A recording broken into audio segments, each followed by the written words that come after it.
নিত্য প্রয়োজনীয় সামগ্রীর বাজার দর নিয়ন্ত্রণে রাখতে এবং কালোবাজারি রুখতে জেলায় জেলায় চলছে প্রশাসনের আকস্মিক অভিযান।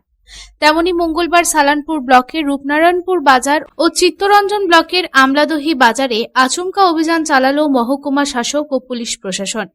মহকুমা শাসক সাধন দেবনাথের নেতৃত্বে এই যৌথ অভিযানে উপস্থিত ছিলেন এসিপি কুলটি জাবেদ হোসেন, সালানপুর থানার ভারপ্রাপ্ত আধিকারিক বিশ্বজিৎ মণ্ডল সহ প্রশাসনের অন্যান্য আধিকারিকেরা। এদিন বাজার পরিদর্শনের সময় চাল, চিনি, পেঁয়াজ, ভোজ্য তেল, বিভিন্ন শাকসবজি এবং মাছ মাংসের বর্তমান দর বিস্তারিতভাবে খতিয়ে দেখা হয়।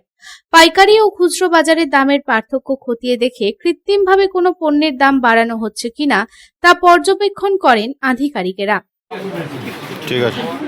মটরের দাম কত ছিল? মটরের দাম আগে 45 টাকা ছিল।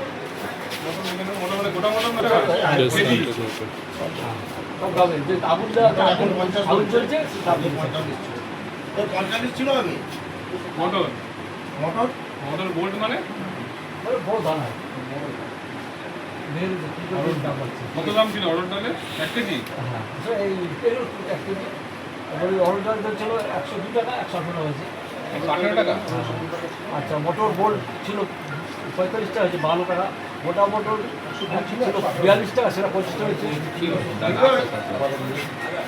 এই অভিযান শেষে মহকুমা শাসক সাধন দেবনাথ কড়া হুঁশিয়ারি দিয়ে জানান, বিনা কারণে বা কৃত্রিম সংকট তৈরি করে নিত্য প্রয়োজনীয় সামগ্রিক দাম বাড়ানো হলে প্রশাসন তা বরদাস্ত করবে না।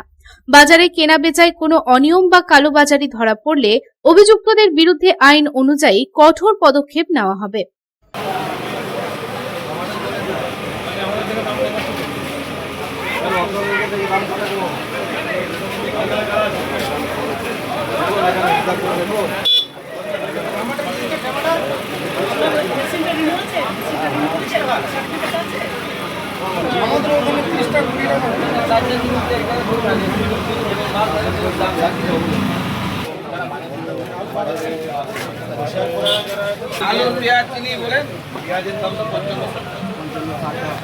আজকে আমাদের দুটো জায়গায় পরিদর্শন হয়েছে, 4টে ব্লকের মধ্যে রুরাল এলাকায় এসডিও দেখছে আর আরবান এলাকায় যতদিন খবর আছে ডিসি লেভেলে দেখছে।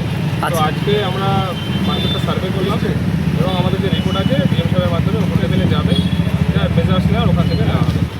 দোকান দেখা হলো, যেটা মেনলি বোঝা গেল যে সুগার প্রাইসটা একটু হাইক করেছে এবং তার কারণটা যেটা বললো সেটা আমরা বেশি করে দেবো।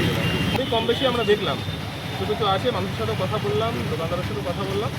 এবার আমাদের যে রিপোর্টের কাছে বার্তা দেওয়া এবং যারা হোর্ডিং করছে তাদের কাছে বার্তা দেওয়ার জন্য তবে প্রশাসনের এই আচমকা অভিযানে সাধারণ ক্রেতাদের মধ্যে স্বস্তি ফিরলেও অসাধু ব্যবসায়ীদের মধ্যে আতঙ্ক তৈরি হয়েছে। পরিস্থিতি নিয়ন্ত্রণে রাখতে আগামী দিনেও এই ধরনের নজরদারি জারি থাকবে বলে প্রশাসনিক সূত্রে জানানো হয়েছে। কত ছিল আপনার এক মাস আগে? আর দাম বেড়েছে কোন প্রোডাক্টের? চিনি খায় তো বেশি। চিনি তো বেড়েছে, আমি বলে দিচ্ছি স্যার আপনাকে। ফোন করে চালটা 30 দাম বেড়েছে। आसनसोल থেকে সন্তোষ মণ্ডলের রিপোর্ট, পাবলিক টাইমস। आपके घर को दीजिए सबसे मजबूत फाउंडेशन, दीजिए मजबूती का डोज। JBG हेक्सा TMT, मजबूती का डोज पक्का है।